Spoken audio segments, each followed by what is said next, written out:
পুলিশে হাজিরা এড়ালেন বীরভূমের তৃণমূল নেতা তথা এসআরডিএ চেয়ারম্যান অনুব্রত মণ্ডল। বোলপুর থানার আইসিকে কুকথা বলার জন্য এফআইআর দায়ের করেছে পুলিশ। শনিবার 31শে মে বেলা 11টার সময় বোলপুরে মহকুমা পুলিশ আধিকারিক অফিসে হাজিরা দেওয়ার কথা ছিল অনুব্রত মণ্ডলের, কিন্তু নির্ধারিত সময় পেরিয়ে গেলেও তাকে সেখানে হাজির হতে দেখা যায়নি, জানিয়ে নতুন করে জল্পনা তৈরি হয়। অনুব্রত মণ্ডলের হয়ে এসডিপিওর অফিসে যান 6 আইনজীবী। পুলিশের সঙ্গে সৌজন্য সাক্ষাৎ করতে এসডিপি অফিসে এসেছিলেন বলে জানান ওই আইনজীবীরা।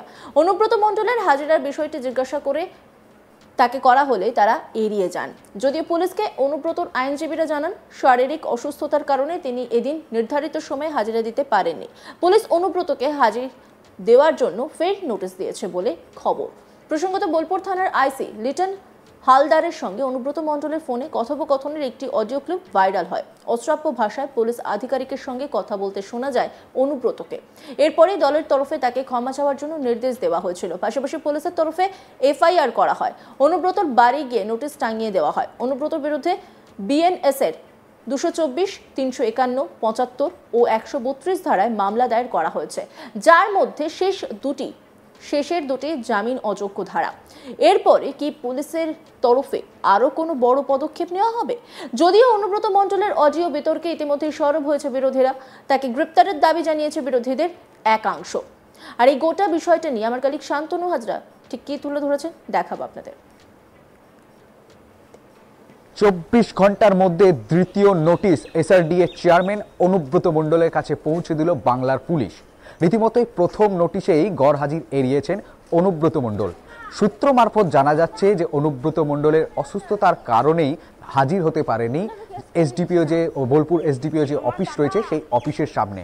আইনজীবীকে কিন্তু প্রশ্ন করা হয়েছিল কেন অনুব্রত মণ্ডল গড়হাজির হয়েছেন, সে বিষয়ে তিনি কিন্তু প্রকাশ্যে কোনো মুখ খুলতে নারাজ হয়েছেন। একদম তিনি কিন্তু সৌজন্য বলেই ছুটে চলে গেছেন। রীতিমতোই দেখা যাচ্ছে যে বাংলার পুলিশ, যে পুলিশ অনুব্রত মণ্ডলকে কনভয় করে এ প্রান্ত থেকে ও প্রান্ত ঘুরিয়ে বেড়াতো, সেই পুলিশ এবার অনুব্রত মণ্ডলকে দফায় দফায় নোটিশ জারি করছে।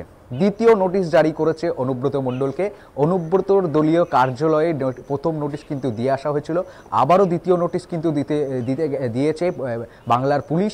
রীতিমতো এই নিয়ে কিন্তু যেখানে দেখা যাচ্ছে অডিও ক্লিপ ফাঁস হওয়া, অডিও ক্লিপ যে বিতর্ক কাণ্ড, অনুব্রত আইসি যে ঘটনা, এই ঘটনায় কিন্তু রাজ্য রাজনীতিতে একেবারে তোলপাড় করে শুরু করেছে। পারদ কিন্তু তুঙ্গে।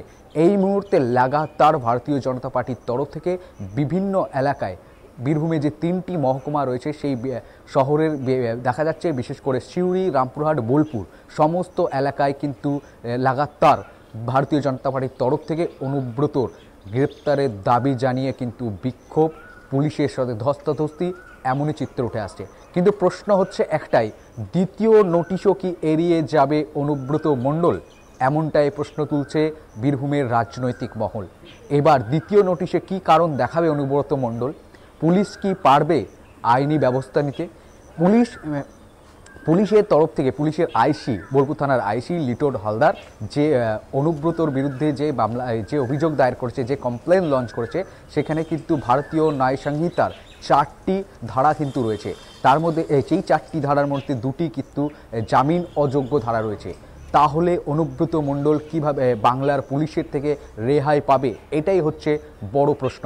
রীতিমতোই এই সমস্ত প্রশ্ন ঘুরপাক খাচ্ছে। কিন্তু প্রথম নোটিশের হাজিরা এড়িয়েছেন অনুব্রত মণ্ডল অসুস্থতার কারণ দেখিয়ে। দ্বিতীয় নোটিশে কি হতে চলেছে সেটার দিকে তাকিয়ে রয়েছে বীরভূমের রাজনৈতিক মহল, বাংলার জনগণ। অন্যদিকে দেখা যাচ্ছে যে কাল কিন্তু রবিবার, আর এই রবিবারেও কি হাজির এড়িয়ে যাবেন অনুব্রত মণ্ডল? সোমবার কি জামিন নেওয়ার সম্ভাবনা রয়েছে অনুব্রত মণ্ডলের? একাধিক প্রশ্ন কিন্তু ঘুরপাক খাচ্ছে। পুলিশ সূত্রে খবর এই মুহূর্তে আরও জানা যাচ্ছে যে মোবাইল ফোনের যে অডিও ক্লিপ বা যে মোবাইল কি বাজেয়াপ্ত করা হবে অনুব্রতর? এই প্রশ্নগুলো কিন্তু ঘুরপাক খাচ্ছে। প্রসঙ্গত সম্প্রতি একজন পুলিশ কর্তাকে ফোনে হুমকি দিয়ে বিতর্কে জড়িয়েছেন বীরভূমের দুর্দণ্ড প্রতাপ নেতা অনুব্রত মণ্ডল। বিজেপির রাজ্য সভাপতি সুকান্ত মজুমদার একটি ভাইরাল অডিও ক্লিপ শেয়ার করেছেন তার সোশ্যাল মিডিয়া হ্যান্ডেলে। যদিও এই অডিও সত্যতা যাচাই করেনি আজ তাক বাংলা। এই অডিও ক্লিপ প্রকাশ্যে আসতেই অবশ্য অনুব্রত মণ্ডল নিজের ভুল স্বীকার করে ক্ষমা চান।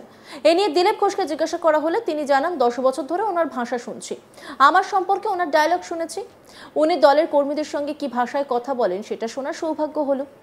মমতা এরকম কিছু নেতা বাংলাকে উপহার দিয়েছেন যারা বাংলার সংস্কৃতিকে কুলুষিত করছেন।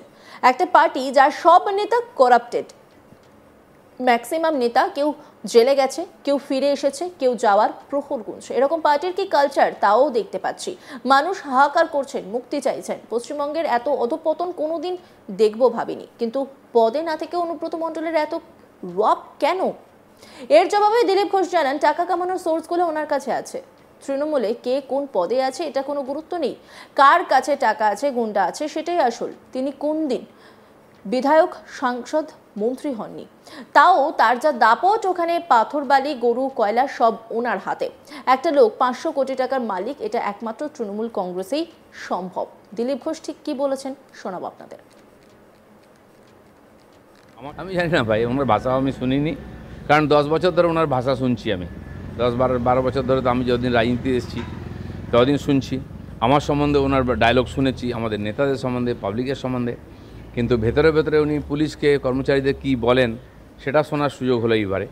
তো মমতা ব্যানার্জি এরকম কিছু নেতা বাংলাকে উপহার দিয়েছেন যারা বাংলার রাজনীতিকে, বাংলার সংস্কৃতিকে কলুষিত করছেন।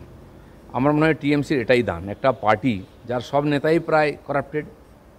বেশিরভাগ নেতা কেউ জেলে গিয়ে এসছেন, কেউ যাবেন, কেউ তৈরি করছেন, কেউ জেলে, কেউ বেলে।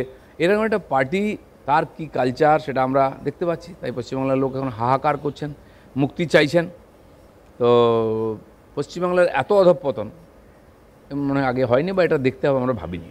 ওনার পেছনে তাহলে ব্যাকবোনটা কি? মানে উনি প্রথম কথা হচ্ছে কোর কমিটিতে নেই, উনি এখন আর জেলা সভাপতিও নন, ওনাকে দমন করতেই বরঞ্চ কাজল শেখকে বাড়তি পাওয়ার স্বয়ং মুখ্যমন্ত্রী। কিন্তু ওখানে যেটা আছে, টাকা ওনার কাছে আছে, টাকা কামানোর সোর্সগুলো ওনার কাছে আছে।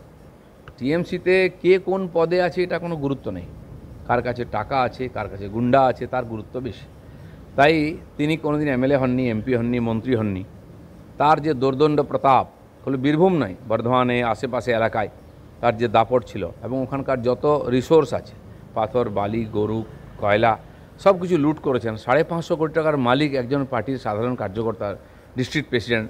আমাদের টিএমসির মধ্যে এটা সম্ভব, অন্য কোথাও হতে পারে না। প্রসঙ্গত বোলপুর থানার আইসি লিটন হালদারের সঙ্গে অনুব্রত মণ্ডলের ফোনে কথোপকথনের একটি অডিও ক্লিপ ভাইরাল হয়। অশ্রাব্য ভাষায় পুলিশ আধিকারিকের সঙ্গে কথা বলতে শোনা যায় অনুব্রত মণ্ডলকে। এরপরেই দলের তরফে তাকে ক্ষমা চাওয়ার জন্য নির্দেশ দেওয়া হয়েছিল। পাশাপাশি পুলিশের তরফে এফআইআরও করা হয়।